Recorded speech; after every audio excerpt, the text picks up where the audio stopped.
Hello, everyone. My name is Michael Kirby, and I'm here from the Kibbe Library at KVCC. I'm going to take the opportunity today to introduce all of you to CUNY OneSearch. Now, I'll start off, of course, with an overview of this presentation. The first thing I'm going to do is talk a little bit about what exactly OneSearch is. Then I'll spend some time talking about the situations in which using OneSearch would be the most beneficial, and the situations in which you might want to use a different search method entirely. Now for the introduction, and bear with me here, there's a lot of information. CUNY OneSearch lets you search in one place for books, articles, DVDs, CDs, and more.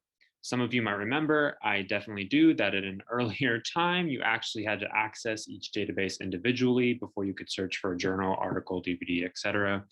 This made research, as you can imagine, an incredibly time-consuming task. Thankfully, OneSearch solves this problem. It gives you, the user, easy access to the CUNY Library Catalog, which is this massive index of articles from journals, magazines, and newspapers, as well as unique digital content from all CUNY libraries. I like to think about OneSearch as being a little bit like Google, except instead of searching the entire internet, you're searching all of CUNY. That's right, you heard correctly. OneSearch doesn't just search KVC's library catalog, it searches the entirety of CUNY's catalog, which, as you can imagine, gives you access to an unbelievable amount of information. At KVCC alone, you have access to 201 databases and 46,358 journals and peer articles. And remember, this doesn't even include the journals and periodicals from the 24 other CUNY libraries. This is all to say that through OneSearch, you have access to an almost unimaginable amount of research material. One could, of course, put a number to it, but it would take way too long to do all the calculations. So for the purposes of this presentation, we'll treat it as almost an infinite number. So let's dive in. What exactly might you use OneSearch for? We'll start with some basic cans and can'ts. As we've discussed before, you can use OneSearch to find scholarly journal articles, also referred to as peer-reviewed articles, which just means that experts within a particular field have vetted the article before publication. You can also find magazine and newspaper articles, print books and ebooks, musical scores, and streaming videos, as well as DVDs.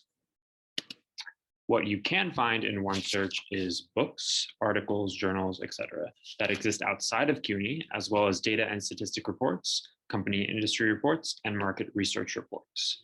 If you're looking for data or market research, you'd be much better off looking at specialized databases we have available here at KVCC for those specific topics.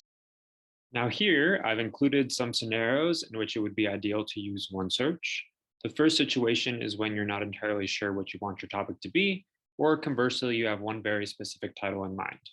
For example, your English 12 professor might want you to write an argumentative essay on any topic of your choosing. OneSearch, in this case, functions as a good starting point because you can sort of let your mind wander, search for anything that might interest you. Or alternatively, your professor might want you to write an essay on a particular title available in the CUNY catalog. If you search for the title of said book in OneSearch, it should automatically come up with the various ways in which you can read the book, whether digitally or in print. Another scenario in which the use of OneSearch is ideal is when you're writing an essay that involves research from multiple disciplines. Because OneSearch will search all databases, you'll find articles from every discipline, from the hardest of sciences to the liberal arts. There are also less than ideal situations in which you might not want to use OneSearch.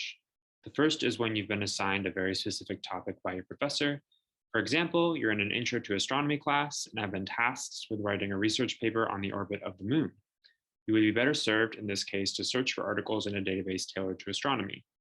The second situation in which you might want to use a different search method is when you need information on business reports or data and statistics from one of the repositories we talked about previously.